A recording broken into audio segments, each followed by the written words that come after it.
Asalaamu calaykum, soo dhawaada saaxiibayaal. Muuqaalkeenan maanta waxaan ku arkaynaa sida far waaweyn loogu qoro magacaaga markaad joogto Facebook.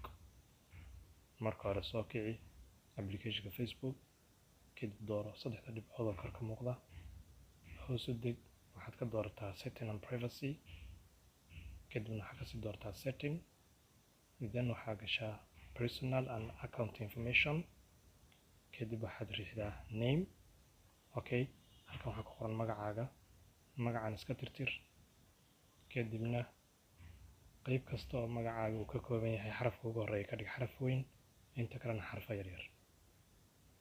Okay, magacaagu hadduu ka kooban yahay 2 qayb ama 3 qayb ama in ka badan, waxaad u baahan tahay qayb kastoo magacaaga ka mid ah inaad xarafka ugu horeeya ka dhigtay small letter, xaraf yar, inta kalena aad ka dhigto capital letters ama xarfo waaweyn. waayahay qoraalka markaad dhamayso review changes baa riixaysaa si aad u aragtay isbedelka, kadibna waxaad riixdaa meeshaas calaamad u saaran tahay, then waxaad qortaa passwordkaaga.